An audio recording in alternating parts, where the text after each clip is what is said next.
So before we plant a meadow, we've got to assess the site. The most important thing to look at is sun exposure. We really want at least 5 to 6 hours of sunlight per day during the growing season. So this is an awesome example of what that looks like. This site, this faces the sun during the growing season. It's basically a full sun arc throughout the growing season.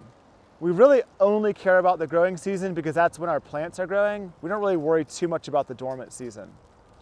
When we're doing a site assessment, another thing we'll pay attention to is whether there's any major issues like standing water when there shouldn't be any, or super dry conditions where it's just sandy and it's pebbles. These are extremes we would worry about. If in doubt, just look and see what's growing there now. If you've got a lot of grass growing, then you know that a meadow is probably going to do great in this spot.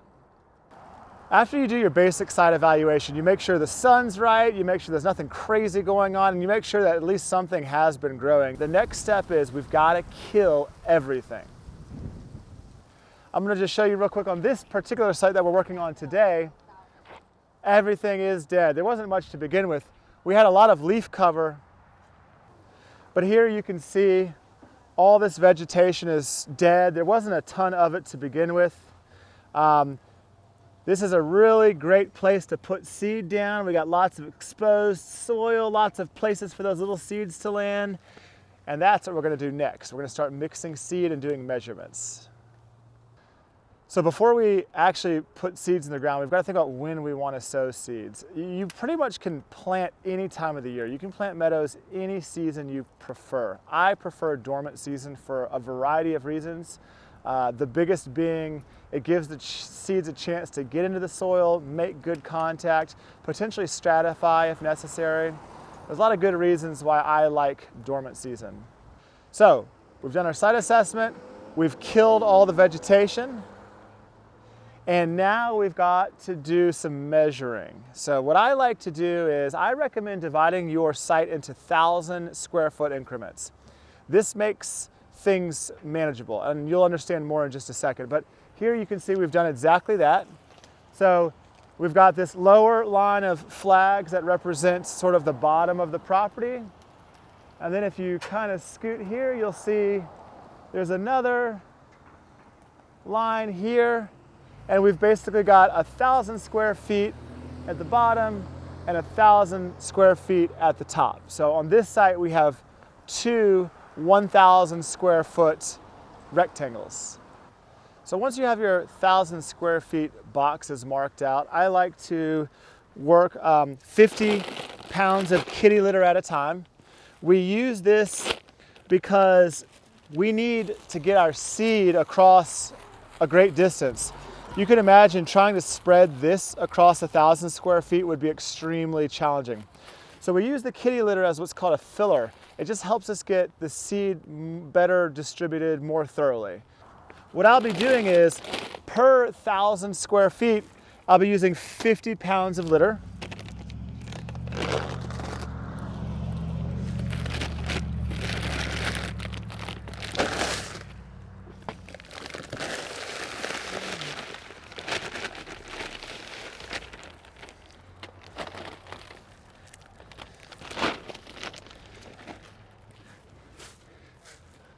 What I'm going to do is I'm going to mix this seed into the litter. Now, I use custom blends. There's a lot that goes into this. I recommend if you're just getting started with meadows, better just to buy a blend from a good native seed distributor or grower.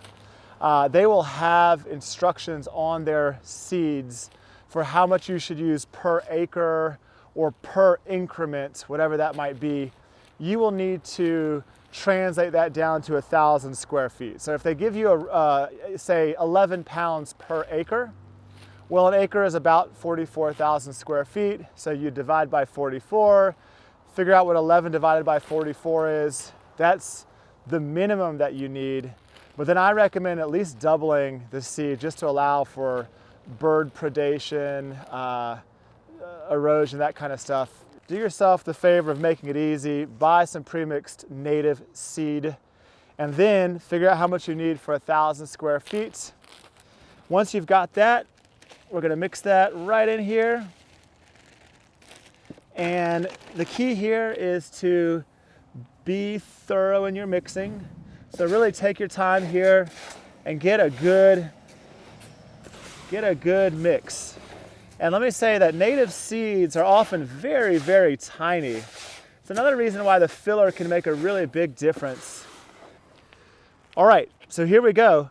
You can see here, this seed is really well mixed.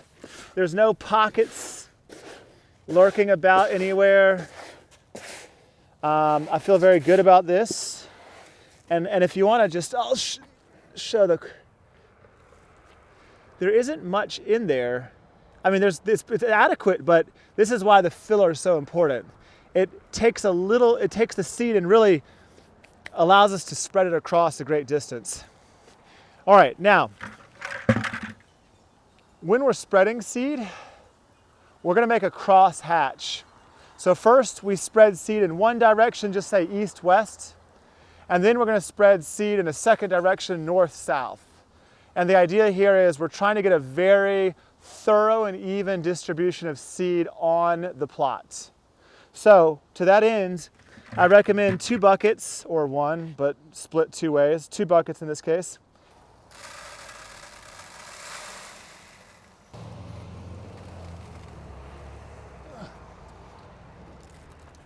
Alrighty, there we have it. 2 buckets full of kitty litter and native seed. All right, so we have our seed mixed in with kitty litter. Now it's time to put the seed in the kitty litter down.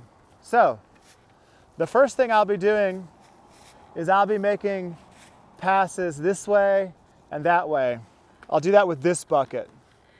Then with my second bucket, I'll make passes this way. Many ways you can spread the seed. I like to shake. Some people like to throw, like a fishing line. Lots of ways you can spread seed, but here's what you don't want to do. You don't want to do that. That's just a clump. It's not what we want. We want this, a nice, even spread, the best that we can. So this will take a little bit to sort of find what you like, find your rhythm. I always recommend when you reach for some new seed, freeze so you don't keep walking. And we'll do this back and forth for the duration of this bucket until I run out of kitty litter.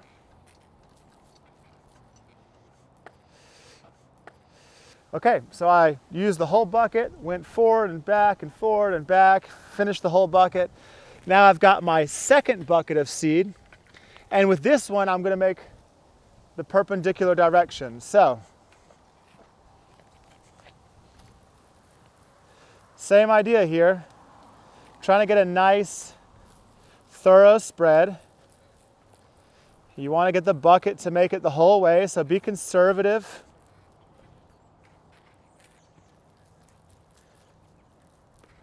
And better to have extra at the end and then to go back and fill in areas versus running out too soon. You do not want to run out too soon if you can help it. I'm going to do this for the entire duration of this 1,000 square foot plot until I run out of seed. The next thing we want to do is put what's called an erosion control device in place. This just means putting something down that keeps the seed from washing away. I love jute. This is called a jute fabric. It's made out of plant fibers, so it degrades over time. This is really the only thing that I will use and the only thing I'll recommend. It is some work to put this down, but it's worth it, especially if you really want your meadow to succeed. This is a step you can take that will greatly boost the likelihood of success.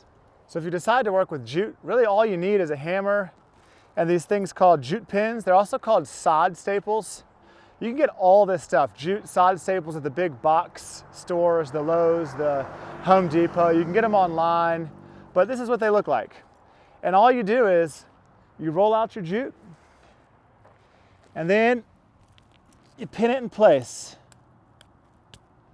And you don't need them very close, 8 feet apart maybe, thereabouts. Whatever, pick your frequency, doesn't really matter. You can do a lot, do a little, but you just need a way to keep these in place. So we've got our seeds in the ground. We're gonna wait till things start growing. Once they start growing, we enter our first growing season, which is also our first maintenance season. For this, we have 2 primary objectives. Number 1, make sure lots of sunlight gets down to these little teeny seedlings that are growing. Number 2, don't let annual weeds go to seed. There's going to be a lot of weed pressure in that first year typically. We don't want any of that to go to seed. That means it won't be able to easily reproduce for the next growing season. So to that end, it's fairly straightforward. Mow every 2 to 3 weeks. You're aiming for about a 5 to 7 inch height. Do it every 2 to 3 weeks and you'll hit the objectives. If you wait longer than 2 to 3 weeks, you run the risk of there being a lot of cut stems and plant matter. We call this thatch. We don't want thatch. Thatch will prevent sunlight from getting to the little seedlings, and that's one of our goals. We need sunlight. So 2 to 3 weeks, 5 to 7 inch height. When you get to the end of the growing season, leave it a little longer. 10 inches is great. The idea is just giving a little bit more mass heading into the dormant season. One of the amazing things about these meadows is they are evolving ecosystems. They are going to change over time just purely as a result of the flowers and grasses themselves, but also site conditions, how they're being managed. It's so many possibilities for how they can evolve. In addition, each ecosystem is going to be unique. It's going to be very unique to your site, and that honestly is really exciting. So don't get frustrated if you're finding it challenging to meet some preconceived notion of what you think it should be. Better to let it be what it wants to be based on site conditions and all these other things, knowing that it's unique. And that is what makes them so much fun.